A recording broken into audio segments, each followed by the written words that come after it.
Are you a pilgrim that's walked the Camino de Santiago? Could be any of the Caminos. If so, please send us a message on our Pilgrims Podcast Facebook page, because I would love to interview you. I'm always looking for new guests for the podcast, and as a thank you, I will give you a copy of my Camino de Santiago memoir, The Only Way is West. It's a bestseller in the humorous essays and travelogue categories in the UK, in Australia and Canada, and also a bestseller in sports essays, ecotourism and literary travel in the USA. So please get in touch, and like I said, as a thank you, I'll give you a free copy of my book, The Only Way is West, which currently on Amazon has 73 reviews and 4.8 out of 5. So that's the announcements over with. Let's get into the podcast.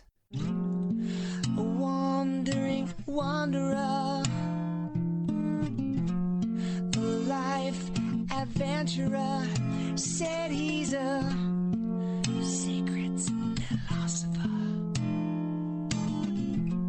He's a wandering wanderer. Hello there once again, fellow peregrinos. Welcome to El Camino de Santiago Pilgrims podcast, where we talk about planning, preparation and packing for walking the road to Santiago, something we're looking forward to more than ever once the current climate passes. And we're going to talk about, obviously, taking the grim out of the pilgrimage, putting the bounce back into your boots, and more K's in our days as soon as we can break out of our own domestic cages. And to that end, in this episode, we are talking to a Canadian pilgrim, David Tallan. Please talk about the first time the Camino came into your life. How did you cross paths with the Camino? So I was living in Spain in 1989. I was teaching English in Madrid. And I heard about Spain, I think, first as a route that people did in the 20th century. In my copy of Let's Go Spain, Portugal, and Morocco, which was a sort of a student travel guide at the time. And amongst all the other things it did mention the Camino de Santiago, although it didn't, I don't think, specify that it was something that everyone always walked. It was more like, here is a route that they followed in the Middle Ages, and people follow it today to see the monuments that were built a long time ago. So 1989 was when you first heard about it, and when did you eventually get to walk it? So in 1989, I followed the Camino. So following that, I had like 9 days off from working there over the Semana Santa. And in Spain, when you talk to people, the Camino starts in Roncesvalles, or at least it did then. So I took myself to Roncesvalles, and from Roncesvalles, I went to Santiago following the same route, but it was some hitchhiking, some hiking, a bit of this and a bit of that. However, I could get myself there in 9 days. And at the time, I really felt like I was a pilgrim following the pilgrim's route. But when I was on it, I started to see people. I saw people who were driving the route, but I also saw people who were walking it, and thought, wouldn't it be great to walk it someday? But I went home, I found a girl, I got married, I had kids, I had a career, and it slipped into the background for about 25 years. And then in the mid, 2013, 2014, somehow it came across my radar again, and I thought, wouldn't that be great? And I remember following the Camino on Google Earth, from one end to the other, and thinking, I want to do this when I retire. But I had promised my son and my daughter, actually, each of them, I promised them a trip when they were 16 years old, that I would take them somewhere. And my son said to me, he was going to be 16 in 2016, and he said, for the trip that you promised me, Dad, why don't we walk the Camino together? So I arranged with work to get a few months off, and we headed it had to be in the summer because he was a high school student. He actually turned 16 on July 25th, 2016, and on St. James Day. And we headed to Spain at the beginning of July and went up to Roncesvalles because I wanted to start the same place with him that I'd started myself in 1989. And from there, we walked to Finisterre. Wow, what a way to celebrate your son's 16th birthday. Yeah, he had his birthday in Carrion de los Condes. Wow, that's a really lovely story. And obviously he was captivated by what you told him about it before. Yeah, I think he saw it as a chance to really prove himself to himself, a chance to set himself a big challenge and follow through on it, a chance to do something meaningful with me, and a chance to see another country. Yeah, I mean, it's a lovely story. I mean, lots of I used to be a physical education teacher, and lots of teenagers, it's hard to even get them out of their chair sometimes. But the fact that you got him to walk all that way across Spain, and it was something that he actually urged you to do, means you must have trained him well. He certainly challenged himself, and he rose to the challenge. Brilliant. So you've walked with your son from Roncesvalles to Finisterre. Did you both do any training to get into shape for it? We did no training whatsoever for that. No, we did no training. We started Roncesvalles, we walked to Zubiri, and then for the next 3 days, we did short days of like 15 kilometers, and then gradually built up to more. So it was like on the Camino training, but we did no training, and we paid for it. So it was on the job training then, basically. It was on the job training, but like he ended up having terrible blisters, and I ended up having terrible knees, and I think it would have been a lot easier had we done training beforehand. And I did much more training before my next Camino Portuguese, which I did in 2018. Okay, but you can do it with no training. It's not something I would necessarily advise, but it can be done because we did it. Yeah, I mean, you're going to get those. You're certainly going to get more bumps and bruises on the first day if you do no training. And what did you do differently then for your following Camino, in the Camino Portuguese? So for my following Camino Portuguese, a few things I did differently. One is I did a lot of training beforehand. So I was doing regular walks, and I built myself up to the point where when I could walk 3 days in a row, 20 kilometers with my full backpack on, no noticeable real effects afterwards, that I knew I was trained enough. So 20 kilometers, 3 days in a row, and that puts you ready for that first day on the trail. Yeah, be ready for the first day on the trail. And you mentioned... I did it over a long weekend. So I had a long weekend, so I could take 20 kilometers each day, and then I thought, okay, now I'm ready. Good idea. So for those that are about to walk the Camino, you could recommend taking a long weekend off work, building yourself up to that point gradually, and then actually shocking the body into that, so you're ready on the first day. And you mentioned blisters as well, which your son suffered from. Did you imagine you were to walk the Camino again, or your son were to walk it again? What foot care rituals would you incorporate to make sure that it wouldn't happen again? I think well-fitting shoes is key. And yeah, well-fitting shoes, regular breaks, and better care of the blisters when they start forming. We didn't really know what to do with them, and I think that wasn't good. So they'd be more sort of draining from the side, putting the antiseptic on, bandaging them up. So you actually drain the blisters with like a sterile needle? That's what I would do next. That's not what we did then, but that's what I would do next time. Right. It got so bad.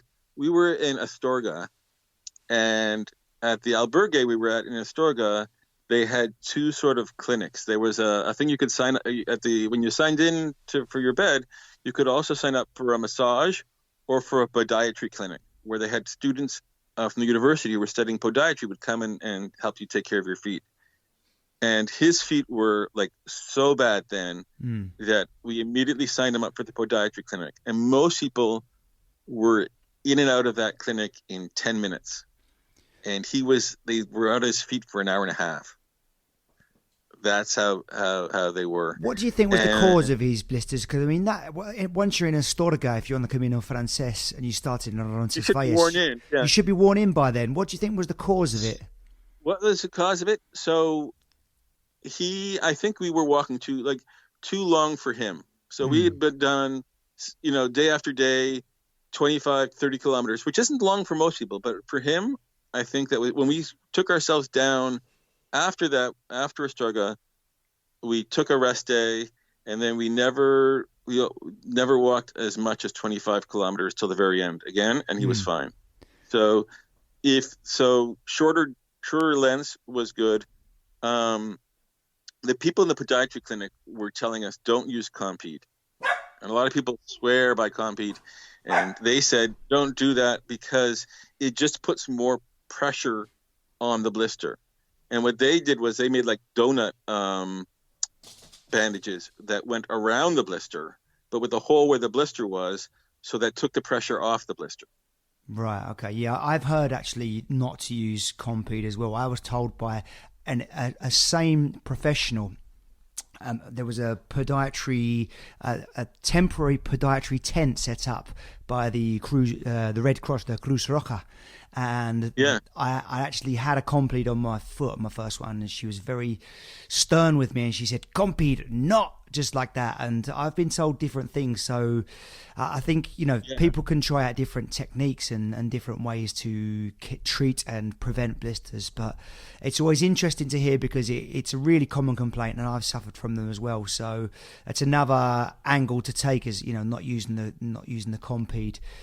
And like you said, one of the most important things is not doing too much, because the more time your feet spend locked up in those hot shoes and sweaty socks where the friction and the moisture builds up, they can all be causes of blisters. So we've heard it many times as well, people say on the podcast about taking your socks off halfway through the day to give them some air when you stop for a break. So yeah, I mean, it's important, I think, like you said, when you get on the trail, to make sure you've already walked a lot too, so you're not doing the trial and error on the trail. You've already done it before you go, and you can enjoy your Caminos a lot more. And talking of enjoying the Camino, how were the Camino albergues for you and your son specifically? How did you make that adjustment from going to your cozy bedrooms and lovely house to sleeping in a room with lots of people in close quarters? So it wasn't a problem for me. I've always liked hostels. I did a lot of hosteling and backpacking around Europe when I was younger. I'm a life member of the International Youth Hosteling Federation. And my son, he was fine with it too, with the possible exception when we were in O Sobrero and the albergue there, where they didn't have any separate shower stalls. I think that was a bit much for him. He wasn't thrilled with that.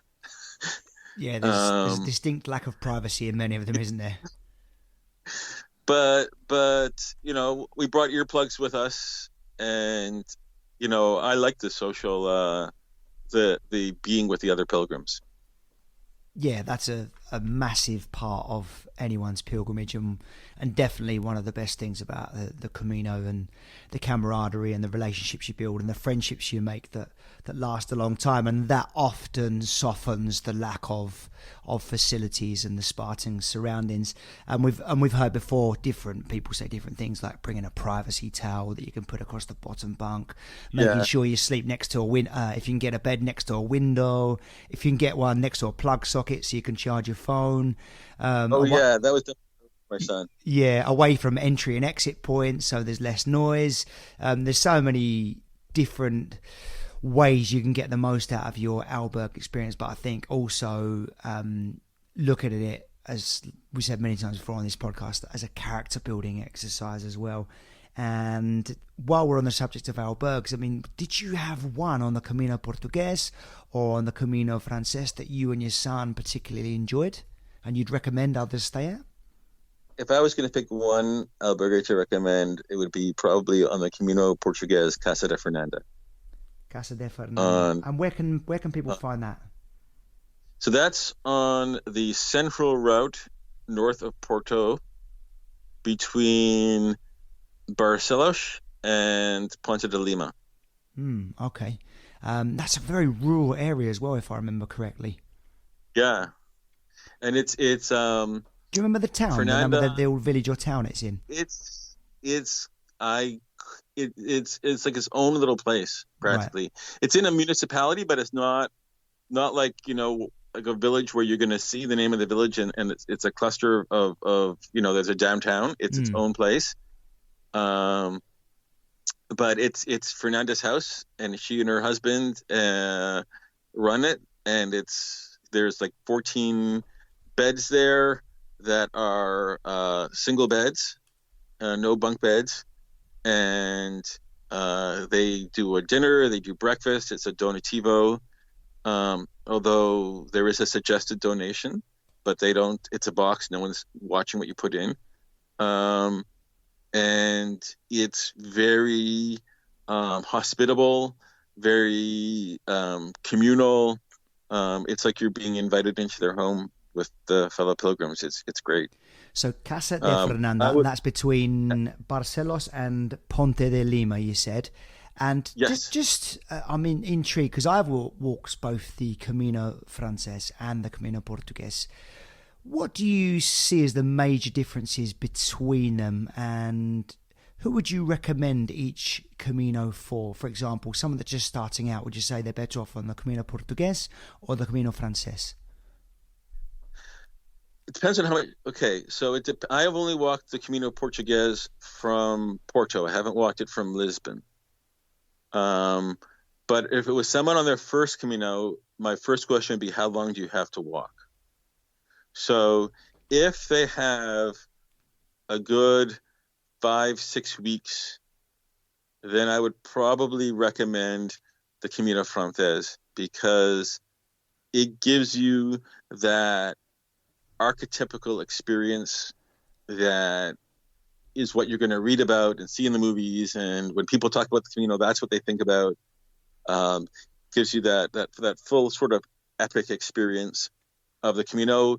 It's hugely historical. It has so much there.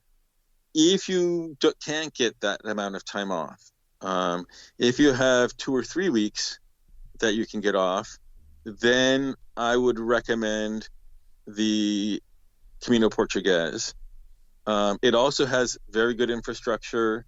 It's also historical. There are records of people walking back to the Middle Ages. It's not quite as challenging, I would say, as the Camino Frances, which also makes it a good first Camino for someone wanting to see what it's like. So that would be for me. They're both really good, but it would depend on how long a person has. Yeah, I would agree with every single thing you said there. So just like to recap what you've said. If you've got a month or longer and you want that full-on Camino de Santiago experience, the one you've read about in the books and you've probably seen in the movies, then the Camino Frances will probably be for you. If you haven't got that long, you've only got 2 or 3 weeks and you're just starting out, then from Porto to Santiago, I think it works out around about 12 days, 12 stages, something like that. I can't remember off the top of my head, but you could comfortably do that in 2 weeks, and it's a lot flatter, less physically challenging, and you still have that same infrastructure as well. So yeah, I would agree 100% with everything you've said there, David.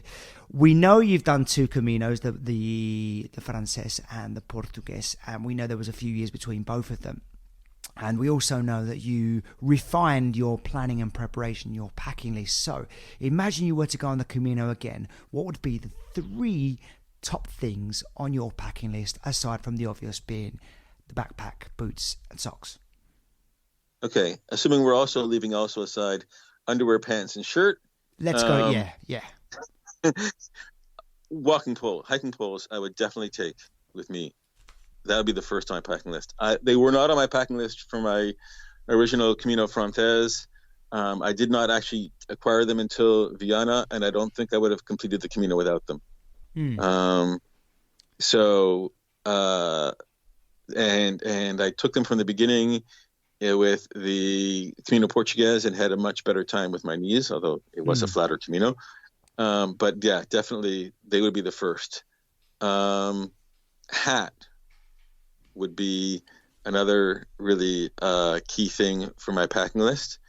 And I know that this isn't for you, but for me, my smartphone would be there. I am a definite believer in using Camino apps as opposed to lugging the books with me. Although I sometimes bring them on Kindle, and it's my camera. It's a way of keeping in touch with people at home. Smartphone is definitely the third on my list. So hiking poles, because obviously they take that force out your knees and your lower body. And I find personally, I don't use hiking poles, but very often when I'm on the Camino, I'll pick up a couple of sticks and I'll just slam them into the ground as I'm walking. I find it also gives you a bit of a psychological lift, strangely. Just the rhythm it gives you. It's like a metronome that you keep. It keeps you keep rhythm, and I enjoyed it for that reason, as well as the benefits to our lower body and our joints. You also said the hat. I'm guessing that's to keep the sun off and keep some shade on your head. And also your smartphone, because you've got your camera, it's got your, obviously you can connect with your family, your friends, your daughter, your son, your wife, and also because you've got some Camino or some very useful apps. Is there one app you could say you use a lot on the Camino that you'd recommend others download? I get a variety of them and then cross-reference them against each other because none of them are 100% accurate, but they're all so cheap. When I consider how much I'm spending to come from Toronto to Spain and over the thing, spending a few dollars on an app to me is, really easy. I've used the Wisely Plus or the Wise Pilgrim apps. I've used Buen Camino app. On the Camino Frances, I used the Camino Pilgrim app in 2016, which was a very good one. I like the way that you can, if you're not sure, you can pull up a map and see the Camino on it and yourself on it and make sure that you're on the Camino or find your way back to it if you're not. Plus, they have all the usual places to stay, where the fountains are, where the bank machines are, all the guidebook type of information. All right, so we heard about some of your favourite apps there. What about your favourite city, town, or village along the Camino? Somewhere you'd recommend that people must visit? Could be on the Portuguese or the Frances. That's a tough one. I think I would have to say Leon. Leon has my favorite cathedral on the pilgrimage, on the Camino Frances. A lot of people like Burgos. Burgos is a beautiful city. I did spend a rest day there in Burgos, and it has a beautiful wedding cake of a cathedral. But for me, the simplicity of the Leon Cathedral with its immense quantity of stained glass is my favorite. And there's the Pantheon of San Isidro as well, which is like the Sistine Chapel of Romanesque art. And it's just the city itself is so pretty, and the people there are very nice. I would have to say Leon. Okay, so Leon and the cathedral are the places you definitely recommend that your fellow pilgrims visit. And is there a specific restaurant or recommendation that you could recommend that when the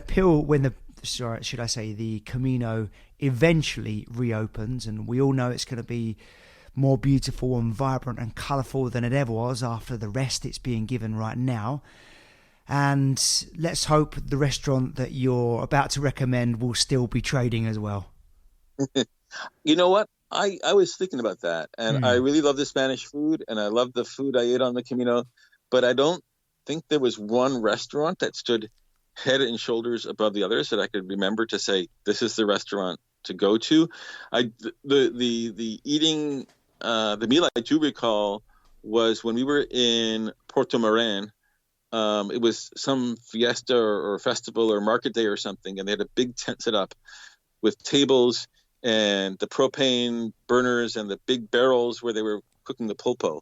And that certainly is a meal that stands out to me, but it's not like I could say, here's the restaurant address and name to get it from there. It was just a big tent that was set up in the downtown city. But that's a good recommendation as well. And you reckon what you've recommended is the pulpo, which for those who don't know what that means, that's octopus.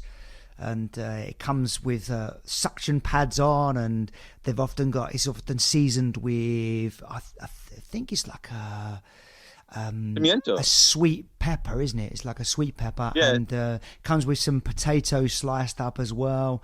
There's some oil and salt put on top, and yeah, it's to die for without a doubt. So pulpo in Porto Marin, when you pass through Porto Marin, when you get into Galicia, look out for the octopus, the pulpo. And so now what we're going to do now, David, if it's okay with you, we're going to move into some quick fire questions. Okay, so we're going to keep the answers short and sweet and fire through them as fast as we can. So your favorite Camino blog or vlog, book or film? So I have lots of books. I have lots of vlogs. I love the vlogs. So it's hard to pick one. I'm going to very quickly say the name of three. Efren Gonzalez has done a series of vlogs of his Caminos, which are really outstanding. World Towning, you can look them up. They were a family of 4 that did the Camino together and did vlogs. And more recently, from my own home country of Canada, Samantha Plavins did a vlog series of her Camino Frances, and all those are outstanding. Fantastic. One thing you wished you'd packed on your first Camino. You got on there, you thought, we should have brought that. So when I was going on the Camino with my son in July and August, what I wish I had packed were those hiking umbrellas that attach to your backpack straps and will shade you. Never heard of such a thing. So yeah, they create these lightweight umbrellas that are like SPF 50. Some of them are like, silvery. So they're really more like, they work as umbrellas, but they also work as parasols. They also work to shade you from the sun. And apparently it's at least 10 degrees cooler underneath these. And when we were crossing the Meseta, those would have been really handy. My son does not like the heat. Thanks for that recommendation. Thank you very much. So one thing you didn't need and wouldn't take again? So on that trip, I took something called a scrubber, which is a plastic thing that you put your clothes in it and for hand washing. You put your clothes in your water and some soap and you wash them in that, and that was a waste of weight. I maybe used it once or twice, and I didn't need to use it then. I could have used other washing facilities. Fantastic. So don't take your scrubber. One place you wished you'd stayed over? I think I would have to say Logroño. We walked through Logroño. It wasn't a stopping point, and I've heard that the tapas there are pretty good, and I wish we had stopped there so we could have enjoyed that. Yeah, I stayed in Logroño and absolutely loved it. You come over that bridge, the archway with the arches and over the river, and yeah, the food is amazing as well. And obviously the wine in La Rioja. And then you obviously lived in Spain for a little while, so maybe you can help us with this one. An important word to learn in Spanish for your Camino. Gracias. There you go. So that's the first word I learned in any language. Is thank you. It always means more when you thank someone in their own language, I think. Yeah, it goes a long way for sure. Hardest part of the Camino?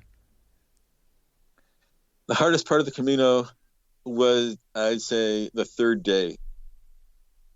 The first day, your body, walking 20 kilometers a day is pain, but not that bad. The second day, your body is saying to you, "What, this again?"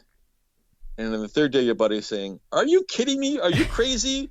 What do you think you're doing to me?" And then after the fourth day, it gets into the new normal. But the third day is like the peak of your body saying, "What are you doing to me?" Yeah, the first day you're going on pure adrenaline, aren't you? The adventure. The second day it starts to wear off. By the third day, that's worn off completely, and your body's wondering what the hell is going on. I've never heard it put like that before. I love that. Thanks. What's your favourite thing about the Camino? If that's the hardest part for you? People, the other fellow pilgrims.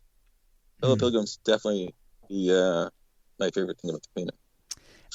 For the Caminos I've done, maybe in the future I'll do a less traveled Camino and it may be something different, if I'm on the Camino all by myself, but where I've met other pilgrims, they've been the best thing. I mean, I've walked the Camino in December a few times with my wife, and there's times when we've not seen anyone for days. In some ways, it's really, really nice because you've got that peace and tranquility and time to think. But it's definitely missing something from when I've done a Camino in the summertime, and you're seeing faces that you bumped into 2 or 3 weeks before, and you're having these daily reunions with people like they're your long lost family members, and I love that part of it as well. So I'd agree with that as well. And last for the quickfire round, a guilty pleasure that you may have carried with you. So I don't know how much guilty it is, but when I went back to the Camino for my Camino Portuguese, I had a personal sello made for me, a personal stamp that I could stamp people's credentials with. Because in the previous Camino, the Camino Frances, there were lots of people I would meet again and again, and I would mean to get their contact information, but I never got around to it. And then one day I wouldn't meet them again, and I was like, I wish I had their contact information. So I thought, I'll make myself a personal stamp. People get stamps from all over the place. People get stamps from the side of the road. They can get a stamp from me. It'll have my contact information. It'll be an easy way to share my contact information with people, and it will encourage me to do that more often. That is such a nice idea, and so clever as well. So you just literally go around just when you meet people, just give them your stamp in their credential. Yeah. Love it. Love it. I really, if you wouldn't mind just sending me a picture of that, we've been communicating on Facebook Messenger. If you can send me a picture of that, I'd love to upload that, and so people can obviously have that idea, and they might want to get their own stamp done as well. I love that. Really nice idea. So we're going to move back to the general discussion now, David, and obviously keeping your valuables safe and secure is very important. How did you do that on the Camino, and how did you manage your money? How much cash did you take? How much did you have on cards? How did you manage your money on the Camino? I took cards. I took more than one, which was handy because when I got to Santiago after my Camino Portuguese, one of my cards seemed to stop working. So having another backup card was very useful at that point. I wasn't keeping to a tight, specific budget. So I would spend money as I needed to. We were generally staying at the albergues. Mostly we were staying at the private albergues. But they're still like a lot cheaper than, private accommodations. With the occasional hotel on a rest day. But we weren't keeping to a specific budget per se. When money started, I would take out a few €100, and when it started getting down, I would take out again, and I would keep track of which villages had ATMs, so that I didn't run out. If it looked like it was a little stretch without ATMs, I would make sure that I had enough cash to see me through.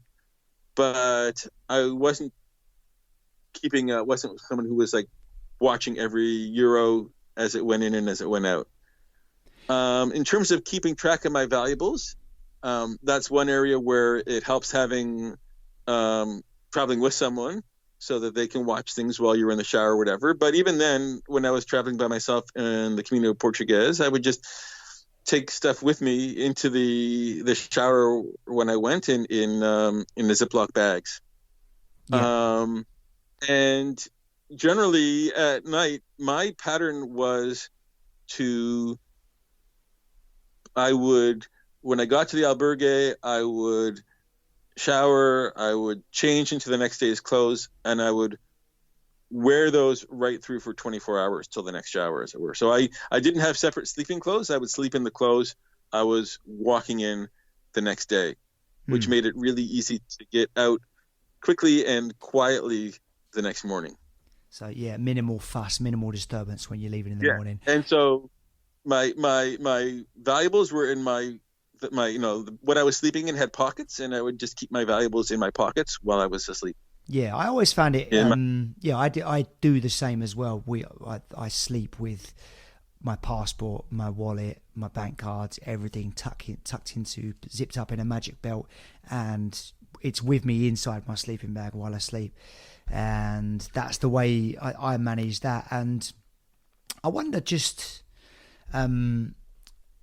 if you do this as well. What I like to do when I'm walking is I always have like a few coins in my pockets as well, because sometimes if you see like a vending machine, you know, the vending machines have started to sprout up along the way as well. Enterprising families and cafes, if they're closed, they have a vending machine outside. So I found that I could just dig into my pockets, chuck a couple of euros into the machine, and get like a nice cold drink out every now and again as a little treat along the way. I found that as a good little tactic, so you don't have to dig into your wallet, which can obviously be time consuming because your energy is very precious, and you obviously need to save as much of it for walking, for survival, for essentials as you need. Would you ever do anything like that? Find that useful? Yeah, I mean, I like I said, I wasn't keeping to a strict budget, so I was quite happy to spend on things like that when I wanted to. I liked keeping coins on myself in my pockets for that purpose. I also made it a habit. I made it a thing because I was on pilgrimage. I wanted to have coins available to give to anyone who was asking for charity along the way. Nice idea. I thought giving charity when requested was, to me, part of my pilgrimage experience. And so I always wanted to have some coins available for that purpose as well. It's a nice idea and nice approach to it. I mean, on the subject of charity, it's incredible the amount that you as a pilgrim will receive along the way as well. Oh, yeah. Just lovely little touches like people leaving water canisters outside their houses and a plate of apples and stuff like that. It's like people are so nice. You definitely see the best of humanity on the pilgrimage. When I was walking the Camino Portuguese, my birthday was on the Camino. And we were passing, it was October, so we were passing, the vineyards were being harvested. And I would, shout a hearty bon dia to the people as we passed by. And one lady called me and the two other people who were walking with me into the vineyard and took us deep into the vineyard to laid us down with as many grapes as we could carry. Nice. It was yeah. They didn't have to do that either, did they? Actually didn't have to do that. They don't know you from Adam. You know, you just passing through, and yet they go out of their way to do that and go above and beyond on the extra mile. And it's that stuff, that kind of stuff, that sticks with you, and it's that kind of experience that makes you want to do it when you get home. It makes you want to do it for other pilgrims, and it makes you want to do it if you have visitors to your house, even when you're not on pilgrimage. You remember how that made you feel, and you think, I want to make other people feel like that as well.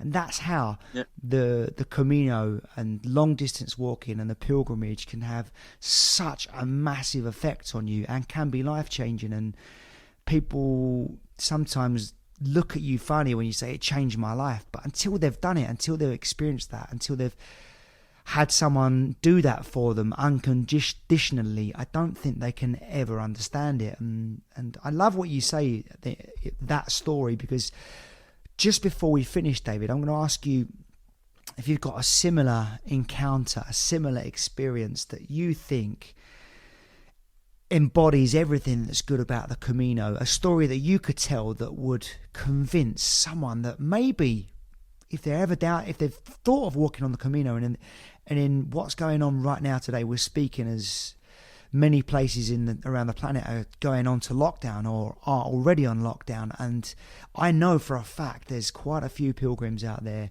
potential pilgrims, that have messaged me and said, I don't know if I can go anymore. Don't know if I'm going to do it.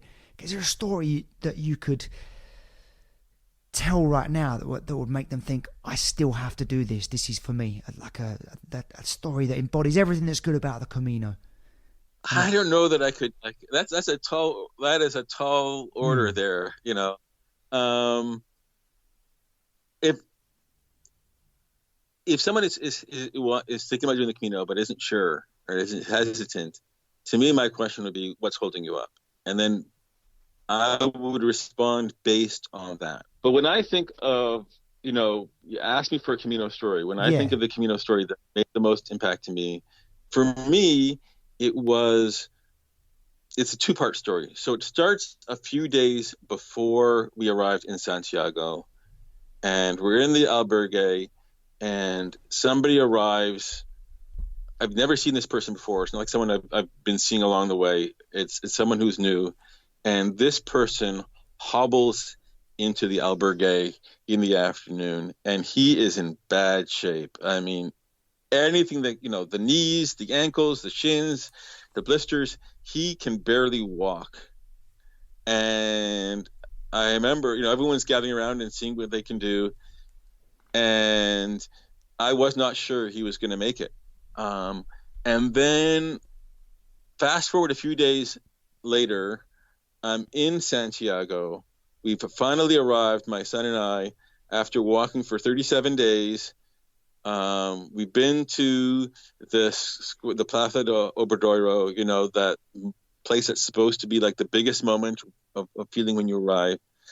But for me, the moment that had the biggest emotional impact was in a side street near there, where I saw that same pilgrim who had been hobbling, walking relatively okay in Santiago.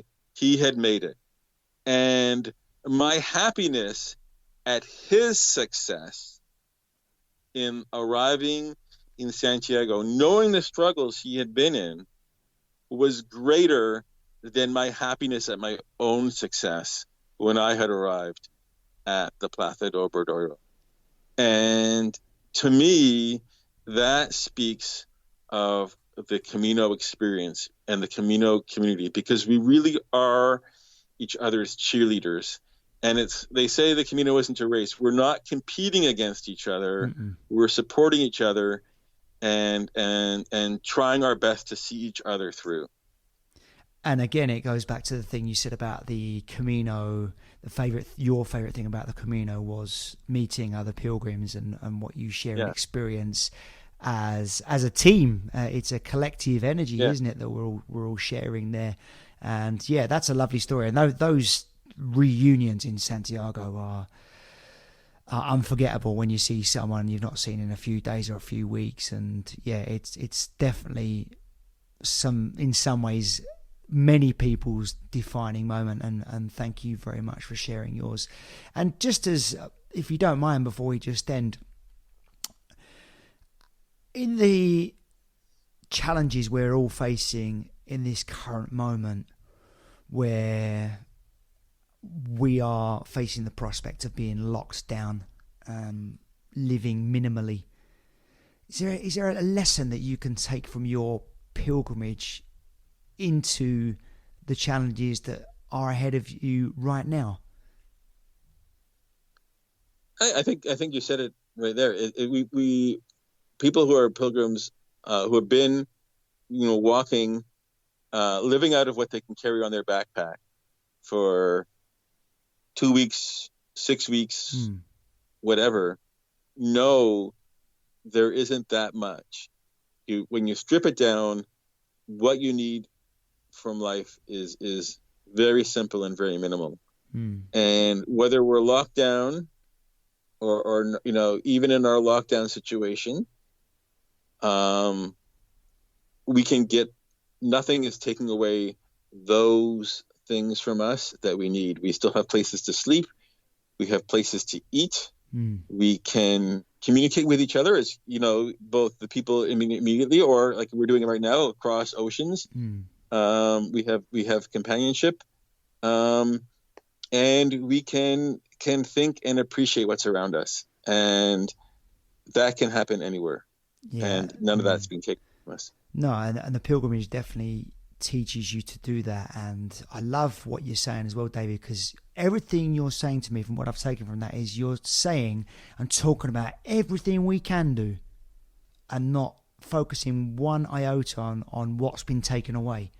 And when you apply that perspective to things, it doesn't seem so bad after all. And actually, as I've said to my wife and many people who have been maybe posting poor me, hard done by stuff online and, you know, flouting conspiracy theories, that in actual fact, we are the lucky ones if we're at home and healthy. My mother, for example, is a nurse and she's out there on the front line. I'm scared terribly for her.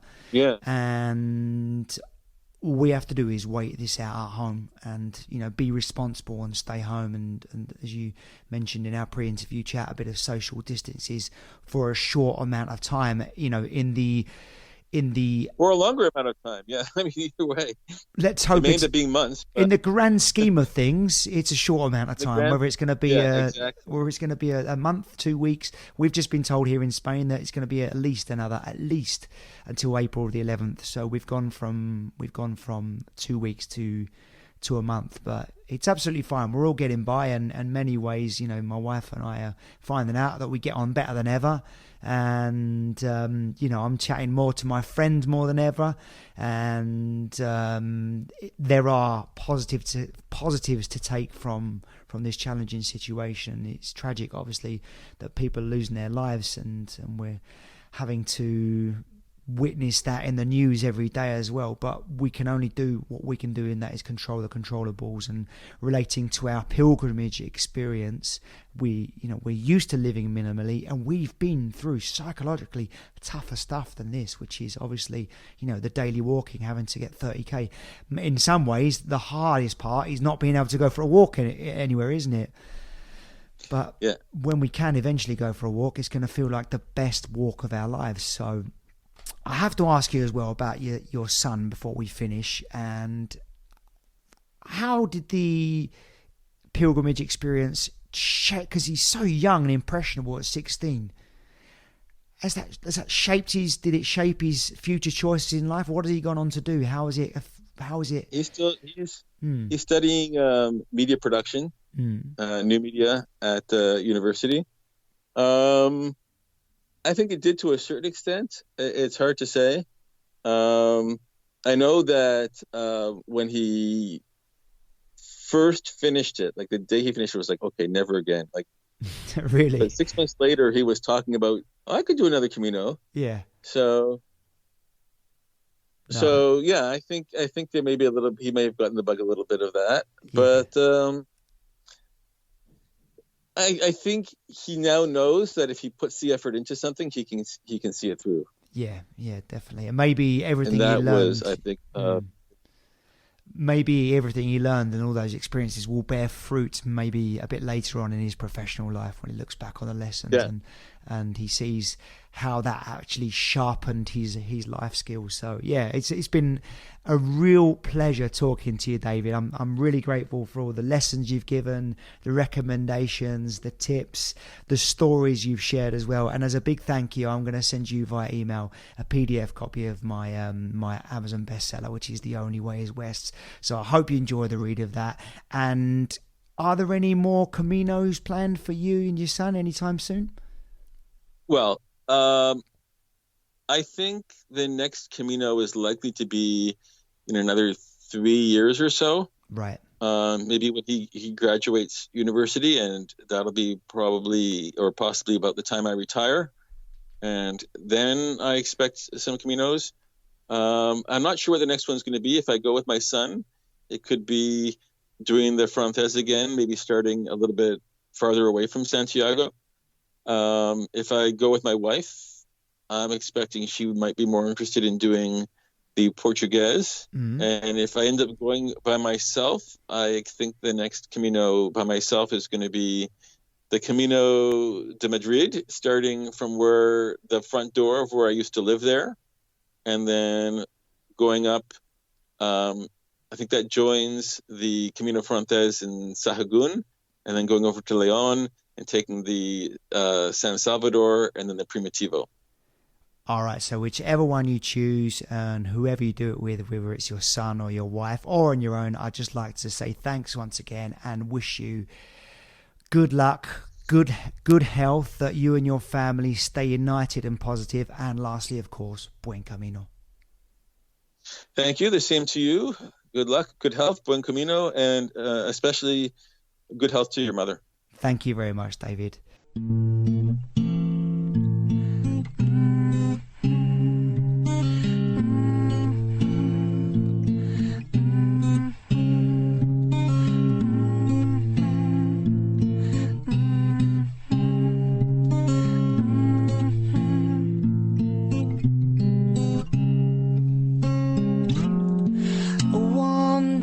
Wanderer, a life adventurer, said he's a secret philosopher. He's a wandering wanderer.